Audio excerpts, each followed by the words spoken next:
विद्यार्थी मित्रों, धोरण 9 गणित चैप्टर 13 पृष्ठफળ અને ઘનફળ પાર્ટ 4 લાસ્ટ લેક્ચરમાં આપણે સમઘન અને લંબઘન ના પૃષ્ઠફળ પાર્શ્વ પૃષ્ઠ બાજુના પૃષ્ઠફળ નો અભ્યાસ કરેલો. હવે આપણે આગળ નળાકારનો અભ્યાસ કરીએ છીએ. એના પહેલા આપણે જોઈ લઈએ. તો જુઓ બાળકો, આ તમને રિંગ દેખાય છે, એ કેવી છે? વર્તુળ છે. તો વર્તુળનો જે ધારવાળો ભાગ છે એને તમે નીચલા ધોરણમાં શીખી ગયા છે. શું કહેવાય છે? પરિઘ. તો વર્તુળનો પરિઘ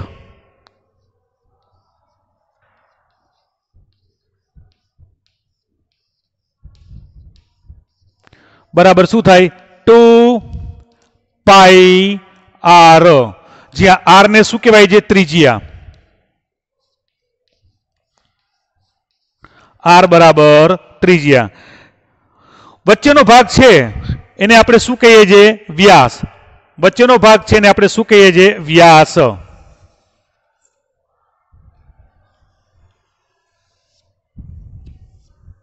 તો જુઓ, આ વર્તુળનો વ્યાસ કહેવાય, વ્યાસ. અને આપણે એ પણ ખબર છે કે વ્યાસ બરાબર 2 ગુણ્યા ત્રિજ્યા. તો વ્યાસ બરાબર 2 ગુણ્યા ત્રિજ્યા બરાબર છે. વ્યાસને ડી વડે દર્શાવાય છે. તો વર્તુળનો પરિઘ બરાબર 2πr. હવે આપણે જુઓ, આ એક વર્તુળ છે, એના ઉપર બીજી રિંગ, 2, 3, આવી રીતે સ્ટેપ બાય સ્ટેપ આ બધી રીંગો ભેગી કરીએ તો આ આકાર તમને કેવો દેખાય છે? આ આકાર તમને કેવો દેખાય છે? નળાકાર. કેવો દેખાય છે? નળાકાર. બરાબર છે. આ આકાર તમને કેવો દેખાય છે? નળાકાર. બરાબર. તો જુઓ, આપણે એક આધાર ઉપર રાખી દઈએ એટલે તમને ખ્યાલ આવી જાય. તો એક આધાર છે, આધાર ઉપર આ રીંગો ગોઠવેલી છે. તો આ રીંગો છે એનો આકાર તમને શું થશે? નળાકાર દેખાશે. બરાબર છે. નળાકાર. તો મિત્રો, આ પણ એક નળાકાર જ છે. જુઓ, છે નળાકાર. બરાબર છે. એનો આ ભાગ છે વર્તુળાકાર છે, આ બાજુનો ભાગ વર્તુળાકાર છે. રાઈટ. તો નળાકાર. હવે નળાકાર કોને કહેવાય? તો જુઓ, સૌથી પહેલા તો લંબ વૃત્તીય નળાકાર. લંબ વૃત્તીય નળાકાર કોને કહેવાય? તો જુઓ, આધાર સાથે કાટખૂણો બનાવતો હોય. આધાર સાથે કાટખૂણો બનાવે. જુઓ, આ કાટખૂણો બને છે. આ એનો આધાર છે. કાપેલું છે બોટલમાંથી એટલે જરાક ઊંચો નીચો લાગે છે. પણ જુઓ, આ ભાગ અને આ ભાગ કેવો? કાટખૂણો. આધાર સાથે કાટખૂણો બનાવતા હોય તેને શું કહેવાય છે? લંબ વૃત્તીય નળાકાર. આધાર સાથે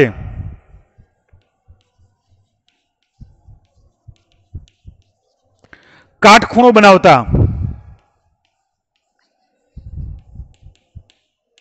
બનાવતા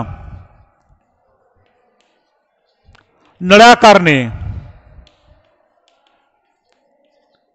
લંબ વૃત્તીય નળાકાર કહે છે.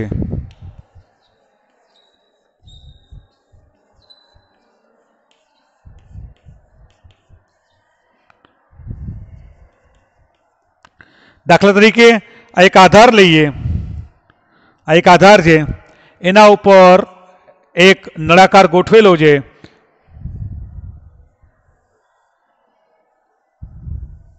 તો રાઈટ એંગલ બને છે. જુઓ, 90 અંશનો ખૂણો બને છે. તો આવા નળાકારને લંબ વૃત્તીય નળાકાર કહેવામાં આવે છે. બરાબર.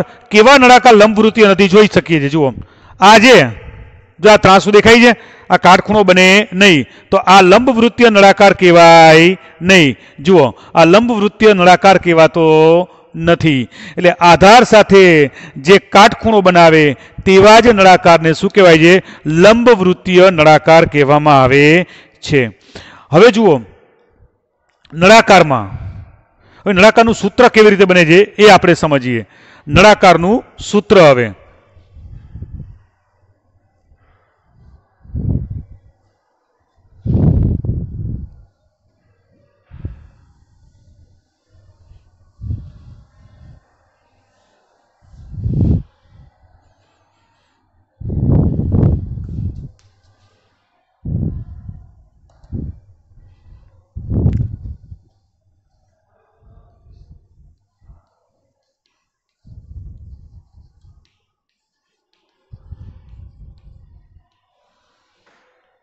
તો જુઓ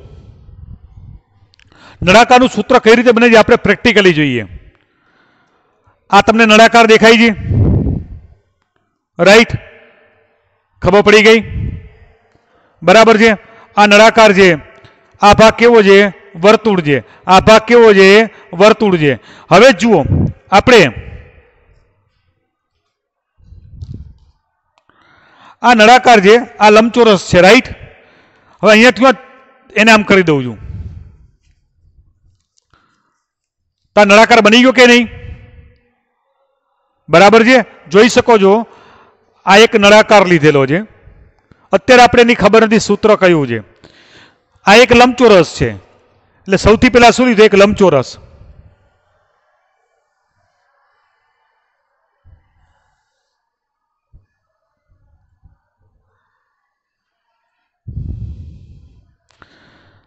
આ એની લંબાઈ છે, આ એની પહોળાઈ છે. હવે આ લંબચોરસ છે એને આ રીતે હું ગોળ કરી દઉં છું તો નીચેનો ભાગ લંબાઈ હતી એ કેમાં આવી ગઈ? વર્તુળના પરિઘમાં. એટલે કે લંબચોરસ કાગળની લંબચોરસની લંબાઈ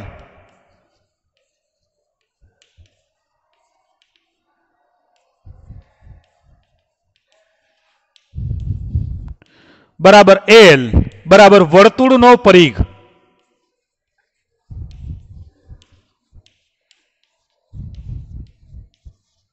અને વર્તુળનો પરિઘ બરાબર 2πr. એલ બરાબર 2πr. ફરીથી મિત્રો સમજો, તમારે તો ખાલી સૂત્ર જ યાદ રાખવાનું છે, પણ સૂત્ર કઈ રીતે બને છે? જો આ કાગળ છે એ લંબચોરસ છે એટલે લંબાઈ ગુણ્યા પહોળાઈ. આ એક નળાકાર છે, બરાબર હું આના ઉપર ફીટ કરી દઉં છું તો તમે જુઓ લંબાઈ છે કેવી બની જાય છે? વર્તુળાકાર બની જાય છે. લંબાઈ જે કેવી છે? વર્તુળાકાર બની જાય છે. તો આ વર્તુળનો શું કહેવાય છે? પરિઘ. એટલે એલ બરાબર વર્તુળનો પરિઘ બને છે. એટલે એલ બરાબર શું આવ્યું? 2πr. હવે જોઈ શકો છો કે આ નળાકારની અંદર આ ભાગ છે એની ઊંચાઈ છે અને આ ભાગ શું છે? પહોળાઈ. એટલે કે લંબચોરસની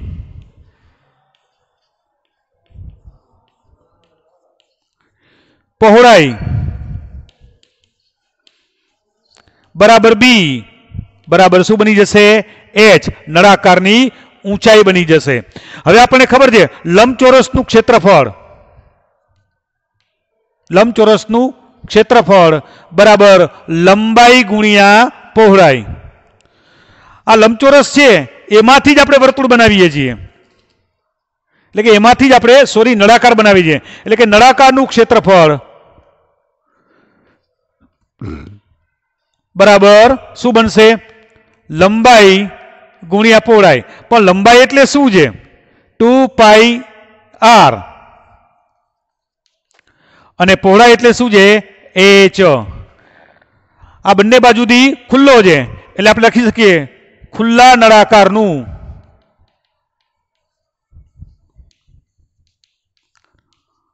ક્ષેત્રફળ બરાબર 2πr/h.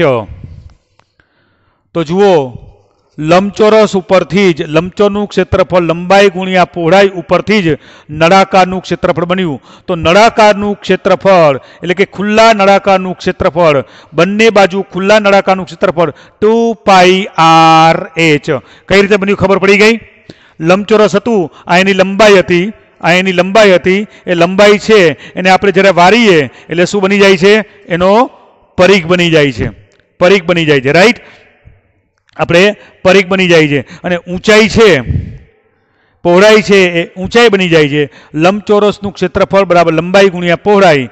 એના ઉપરથી નળાકારનું ક્ષેત્રફળ બરાબર લંબાઈ છે એટલે 2πr અને પહોળાઈ બરાબર b એટલે કે h એટલે 2πrh. હવે બાળકો બંધ નળાકારનું ક્ષેત્રફળ આ બંને ભાગ કેવા છે? વર્તુળ. વર્તુળનું ક્ષેત્રફળ એટલે શું છે? આપણે પાઈ આર સ્ક્વેર. તમે નીચલા ધોરણમાં શીખી ગયા છો. વર્તુળનું ક્ષેત્રફળ બરાબર પાઈ આર સ્ક્વેર. પાઈ આર સ્ક્વેર કઈ રીતે આવે છે એ પણ નીચલા ધોરણમાં આવે છે. ક્યારેક આપણે અથવા આપણે જ્યારે ફેબ્રુઆરી મહિનામાં રૂબરૂ મળીશું ત્યારે તમને પાઈ આર સ્ક્વેર કેવી રીતે બને છે એનો પણ આપણે તમને દર્શાવીશું.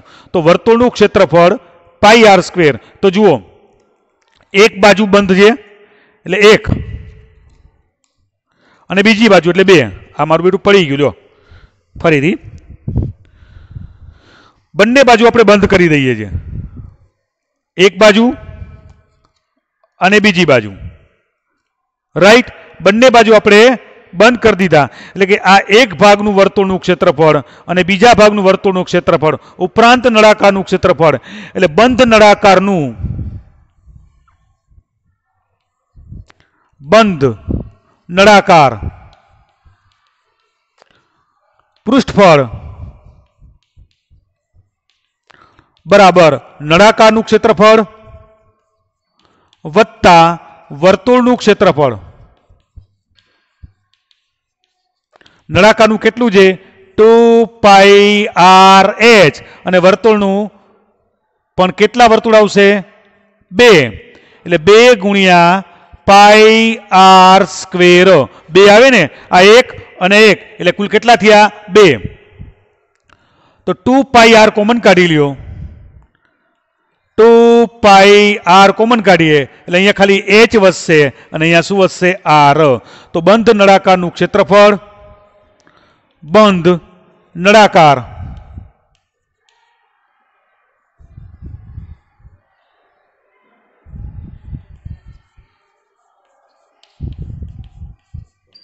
નું પૃષ્ઠફળ બરાબર 2πrh. તો આપણે બીજા બે નવા સૂત્રો શીખ્યા. નંબર 1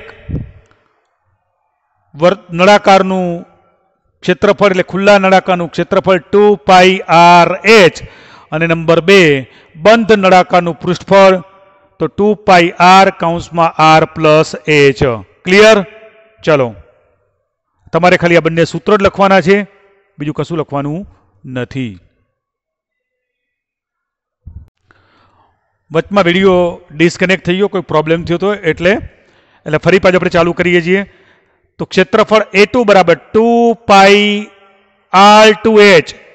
r2 એટલે બહારની ત્રિજ્યા. r2 કેટલી છે? 2.2. 22/7 પાઈની કિંમત છે એટલે ફરીથી લખીએ A2 બરાબર 2. પાઈની કિંમત કેટલી છે? 22/7. r2 એટલે કેટલા છે? 2.2 એટલે 22/10 અને ગુણ્યા ઊંચાઈ એટલે 77. 11 + 77 77. બરાબર મિત્રો? 7 ઉડી ગયા.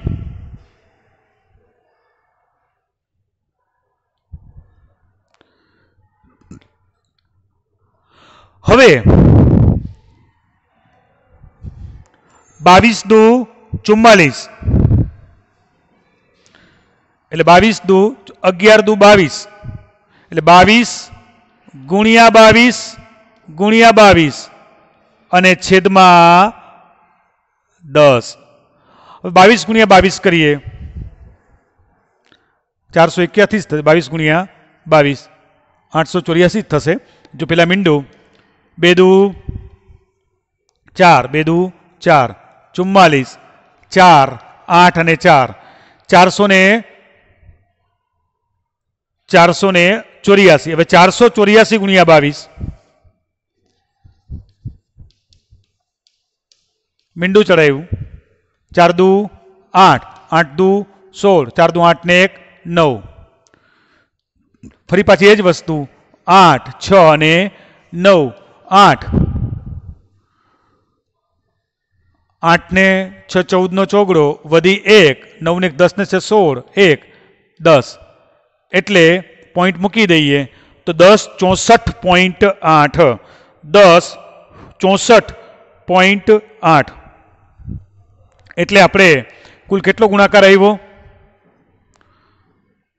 10 64 8 ના છેદમાં 10 એટલે પોઈન્ટ પછી મીંડું એટલે 10 64.8 સેન્ટીમીટર સ્ક્વેર આ બહારના નળાકારની ત્રિજ્યા આવી શું આવ્યું બહારના નળાકારની ત્રિજ્યા આવી ઓલી અંદર હતી હવે બહાર હવે જો ત્રીજો પ્રશ્ન જે ખૂબ જ મહત્વનો છે શું કહે છે નળાકારની કુલ સપાટીનું પૃષ્ઠફળ શોધો તો જુઓ તમને એમ થાય કે કુલ સપાટીનું પૃષ્ઠફળ એટલે 2πRh વાળું એ નહીં અહીંયા તમે કીધું તમે જે ધાતુ વાપરી છે એ ધાતુ કેટલી તો જુઓ એની કુલ તો આ બહારની સપાટી એને આપણે પેલા અંદરની સપાટી એને આપણે શું કીધું A1 બહારની સપાટી A2 A1 અને A2 મળી ગયા બરાબર કુલ સપાટીમાં A1 અને A2 નળાકારની કુલ સપાટી પણ કુલ બંધ સપાટીનું સૂત્ર પણ આખું અલગ હતું તો જુઓ અંદરની સપાટી એટલે A1 બહારની સપાટી એટલે A2 આ બંને મળી ગયું પણ હવે અહીંયા એની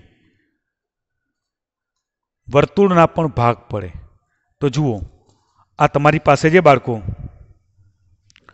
વર્તુળ છે તો વર્તુળ છે એની જાડાઈ છે કે નહીં આ જાડાઈ તો એક અંદર અને બહાર બરાબર છે તો આપણે નળાકારની કુલ સપાટીનું ક્ષેત્રફળ શોધવા માટે આપણે અંદર અને બહાર બંને ત્રિજ્યાઓનો ઉપયોગ કરી અને ક્ષેત્રફળ શોધવું પડશે રાઈટ તો શું કે તમને આપણે નળાકારની કુલ સપાટી એટલે શું કે છે કુલ પૃષ્ઠફળ શોધો તો આપણો આ જે નળાકાર છે એ બંધ થઈ જાય રાઈટ આ નળાકાર આપણો બંધ થઈ જાય you can you are you બરાબર છે આ બંધ નળાકાર આપણો થઈ જાય બરાબર છે એટલે આ ભાગ છે વર્તુળ બરાબર વર્તુળ છે તો એની બહારની ત્રિજ્યા અને આ અંદરની ત્રિજ્યા તો આપણે સૌથી પહેલા તો વર્તુળ નું પૃષ્ઠફળ બરાબર પાઈ R1 એટલે જો અંદર અને બહાર તો અંદર વર્તુળનું કુલ પૃષ્ઠફળ બરાબર પાઈ R1 પેલા R2 આપીએ R2 square minus pi R1 square અંદર અને બહાર પણ આવા કેટલા વર્તુળ આવશે નળાકારમાં જુઓ અહીંયા ઉપર અને નીચે એટલે શું આવશે એને ગુણ્યા 2 અહીંયા કુલ શબ્દ લખી નાખીએ એટલે અહીંયા ગુણાકારમાં 2 પણ લખી નાખીએ અંદર અને બહારની ત્રિજ્યા અલગ અલગ છે એટલે મિત્રો 2 ગુણ્યા 22/7 પાઈ આર કોમન કાઢી લે R2 square minus R1 square હવે x સ્ક્વેર માઇનસ વાય સ્ક્વેરના અવયવ તમે શીખી ગયા છો x સ્ક્વેર માઇનસ વાય સ્ક્વેરના અવયવ શું છે 8મા ધોરણમાં x ઓછા y અને x વત્તા y એકવાર વત્તા અને એકવાર ઓછા એટલે આપણે શું કરી શકીએ 2 ગુણ્યા 22/7 R1 એટલે બાળકો R2 એટલે R2 પ્લસ R1 અને R2 માઇનસ R1 ખૂબ સરળ થઈ જશે 2 ગુણ્યા 22/7 R1 એટલે R1 તમારી પાસે કેટલા છે બાળકો સોરી R2 તમારી પાસે કેટલા છે 2.2 એટલે 2.2 વત્તા 2 અને 2.2 ઓછા 2 એટલે 2 ગુણ્યા 22/7 2.2 ને બદલે 4.2 એટલે 42/10 અને 2.2 માંથી 2 જાય તો 0.2 એટલે 2/10 10। तो मित्रों 7 छक 42, 6 दू 12, 12 दू 24, 24 गुणिया 22 ना छेदमा 100। હવે 24 ગુણ્યા 22 કરો, ચલો 24 ગુણ્યા 22 ના છેદમાં 100, તો 5.68 centimetre square, 5.68 centimetre square, 5.68 centimetre square. તો જુઓ હવે ઉપર બાકીનો ભાગ ભૂસી નાખું છું। તો જુઓ પાઇપનું કુલ પૃષ્ઠફળ, પાઇપનું કુલ પૃષ્ઠફળ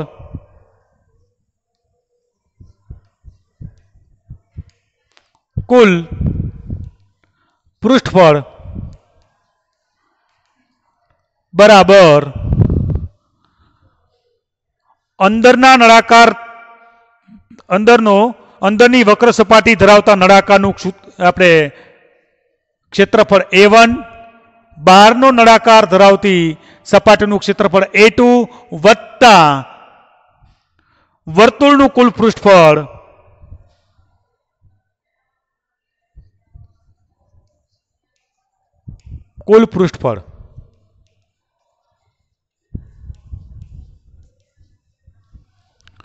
વર્તુળનું કુલ પૃષ્ઠફળ એટલે A1 તમારી પાસે કેટલા છે બાળકો? 968। A2 તમારી પાસે કેટલા છે? 1064.8 અને વર્તુળનું કેટલું છે? 5.68। તો બાળકો બધાનો સરવાળો કરો, બધાનો આપણે સરવાળો કરીએ તો શું થશે જુઓ, 2038.8 સેન્ટીમીટર સ્ક્વેર। તો જુઓ દાખલામાં અંદર ધરાવતા નળાકારની વક્ર સપાટીનું ક્ષેત્રફળ શોધ્યું, બહારની વક્ર સપાટી ધરાવતા નળાકારનું ક્ષેત્રફળ શોધ્યું અને વર્તુળનું કુલ પૃષ્ઠફળ એટલે અંદર અને બહાર બે બાદ કરી અને કુલ શોધ્યું અને ત્રણેયનો સરવાળો કરો એટલે પાઇપની કુલ પૃષ્ઠફળ થાય। કારણ કે કુલ પૃષ્ઠફળમાં શું આવે? વર્તુળના ક્ષેત્રફળનો ઉમેરો થાય, જે ઉપર પણ હોય અને નીચે પણ હોય। લખી નાખો।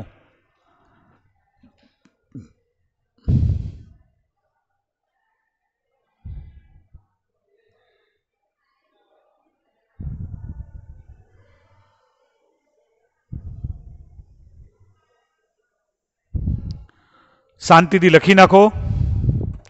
આ દાખલો 2 વાર ગણજો। ઓકે, આ વિભાગમાં આપણે આટલું જ રાખીએ છીએ।